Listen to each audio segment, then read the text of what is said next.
The famous American author Will Durant wrote about Indian civilization in his book, The Story of Civilization, that India has sent many gifts to the West. India has discovered so many things and has invented so much that has changed the world we live in completely. This episode at number 10, numeral system. Many of us do not realize that the numeral system we use today has come from India. Most people think that the numeral system that we are using today is Arabic. But when Arabs came to India, they acquired the Indian mathematical concepts and shared them with the West. Now, the Indian numeral system broke the complex Roman system used back then. And not just a numeral system, many mathematical principles originated in India. Albert Einstein even once said, "We owe a lot to the Indians who taught us how to count. Any scientific discovery would not have been possible without it."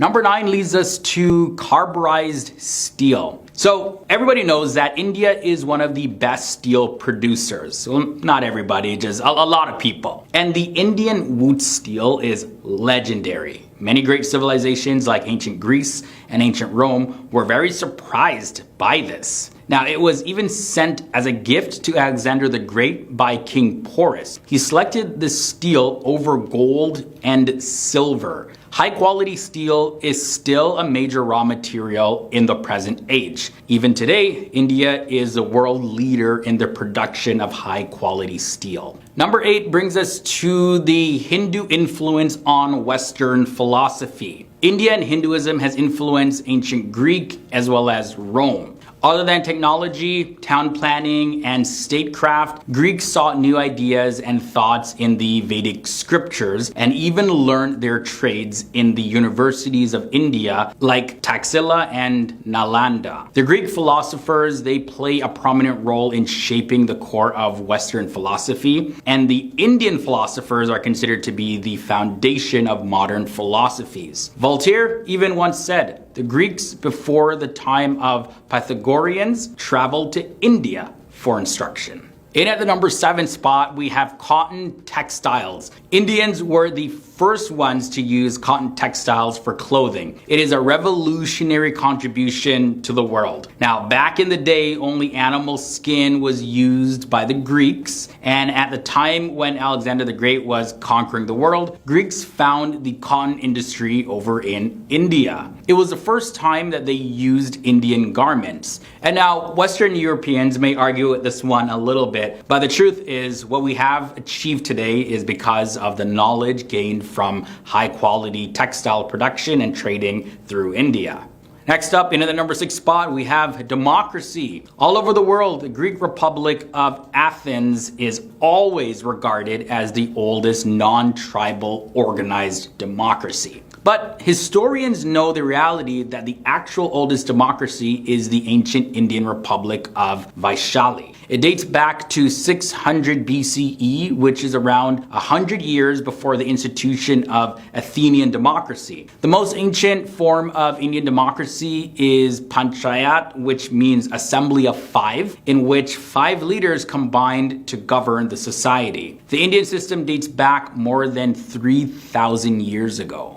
In at number 5, lunar water. The most modern contribution of India to the space world is the most recent space exploration between 2008 and 2009 with Chandrayaan-1.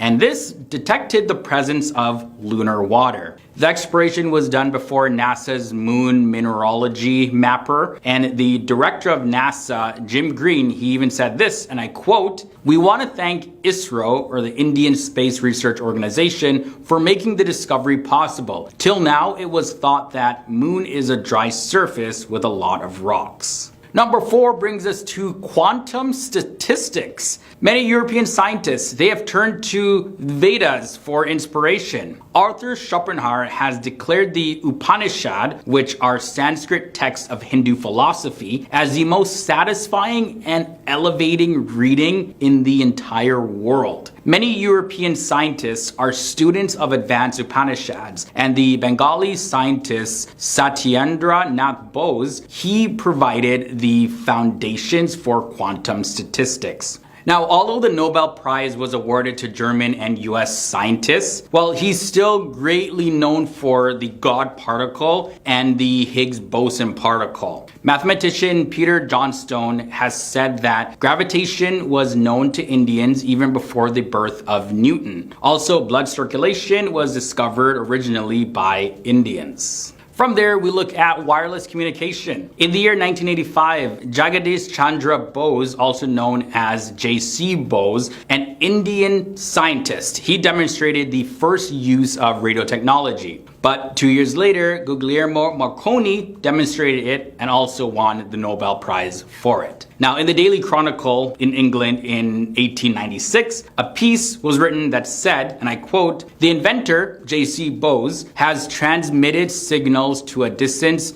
nearly to a mile. This was the first and obvious and valuable application of this new technology." So there you go. Gotta give credit where credit is due. Now from there, let's look at number 2, 0. No, we're at number 2, but 0 is the next thing. Yeah. The world of mathematics would have been incomplete without the invention of zero. Zero has its impact in all fields, including art, philosophy, and technology. It has even led to the binary language of zeros and ones. And it's because of these zeros and ones put together in a language that we can use mobile devices and laptops today. Lancelot Hogben said that in the whole history of mathematics, there has been no revolutionary step than the one which India made when they invented zero. The use of calculus was developed hundreds of years before Isaac Newton and Gottfried Leibniz. And in at number 1, we have the hydraulic engineering. About 5,000 years ago, during the growth of the Indus Valley civilization, a vast and highly advanced system of canals, intricate irrigation, water management, and sewage system was developed in various parts of India. The sewage system in the civilization was built in such a way that the blockage was self-clearing, and it even got rid of bad smells and odors. They even developed the first flush toilets years ago. David Hatcher Childress, an American author of historical revisionism, claims that the sewage system back then was so sophisticated that they are still superior to many developing countries today. He wrote this about this civilization, and I quote, "A wonder to modern day researchers, the cities were highly developed and advanced, a remarkable early example of city planning."